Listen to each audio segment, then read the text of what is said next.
Hello dear all, welcome to our channel Smart Indian Model School. Smart Indian Model School present Smart Indian EduFun classes.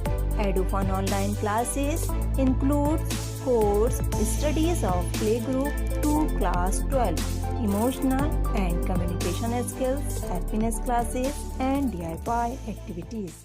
Hello student, आज हम discuss करेंगे geometrical representation of motion, यानी जो भी motion के terms आ रहे हैं, distance, displacement, time, velocity और स्पीड, इनके बीच इनको ग्राफ के फॉर्म में कैसे रिप्रेजेंट करते हैं। ओके, तो सबसे पहले हम ग्राफ ड्रॉ कर रहे हैं, डिस्टेंस टाइम ग्राफ।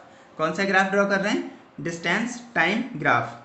कह रहे हैं the distance time graph of a body moving at uniform speed is always a straight line, यानी कोई भी बॉडी अगर यूनिफॉर्म स्पीड से मूव कर रहा है सो उसका जो डिस्टेंस टाइम ग्राफ होता है वो क्या होता है? एक स्ट्रेट लाइन होता है। जैसे सपोज करिए क्या है, ये मैंने टाइम इंटरवल बना रखे हैं।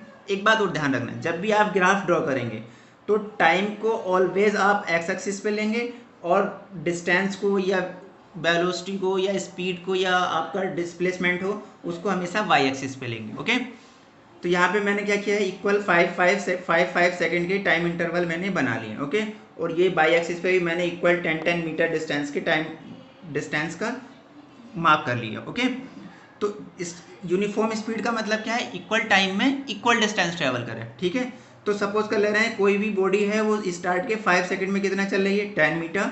फिर नेक्स्ट 5 मिनट में कितना चल रही है? फिर से 10 मीटर। फिर नेक्स्ट 5 मिनट में कितना चल रही है? 10 मीटर। फिर 5 मिनट में कितना चल रही है? 10 मीटर, यानी इक्वल टाइम इंटरवल में इक्वल डिस्टेंस ट्रेवल कर रही है। सो ये क्या है? एक यूनिफॉर्म मोशन को हम शो कर रहे हैं। ओके, तो 5 सेकंड में कितना चला है? 10, एक पॉइंट यहाँ पे मार्क कर लिया। फिर नेक्स्ट 5 मिनट में टोटल टाइम कितना हो गया? 10, और कितना डिस्टेंस ट्रेवल किया? 10 मीटर डिस्टेंस ट्रेवल करके टोटल डिस्टेंस कितना हो गया? 20। नेक्स्ट 5 सेकंड में कितना हो जाएगा? नेक्स्ट 5 सेकंड में कितना हो जाएगा? 15 सेकंड टोटल टाइम हो जाएगा, और डिस्टेंस कितनी हो जाएगी? फिर 10 ऐड होकर के 30 हो जाएगी। तो अगर इन पॉइंट को हम मार्क करें, ओके, इन पॉइंट को हम मार्क कर लें और एक लाइन खींचें तो वो कैसा होता है? एक स्ट्रेट लाइन होता है। क्या मिल रहा है हमको? एक स्ट्रेट लाइन मिल रहा है। ठीक है,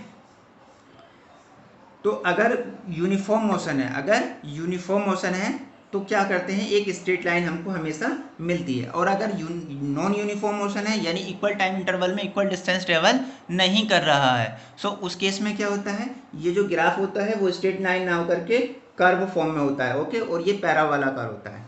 कैसा होता है? पैराबोलाकार, यानी पैराबोलिक होता है। कैसा होता है? पैराबोलिक होता है। ओके, अब अगर मैं यहाँ पे बात करूँ, इस कर्व को देखूँ यूनिफॉर्म मोशन वाले, तो यहाँ पे क्या हो रहा है? अगर मैं देखूं ए पॉइंट पर पहुंच जा रहा है, ए पॉइंट तक की बात कर ले रहा हूँ मैं, तो ए पॉइंट पर पहुंचने के लिए जो पार्टिकल है कितना डिस्टेंस ट्रेवल करेगा? 40 मीटर, और कितना टाइम ले रहा है? 20। ओके, तो ये डिस्टेंस कितना है? डिस्टेंस कितना ट्रेवल किया? ए बी, और टाइम कितना हो गया? O B. तो डिस्टेंस स्पीड क्या होती है? Distance travelled upon time taken. So ये क्या हो जाएगा? A B upon A B, A B upon O B. और आपने एक चीज पढ़ी होगी, tan थीटा। तो अगर इस कर्व का स्लोप फाइंड करें तो tan theta is equal to क्या आ जाएगा?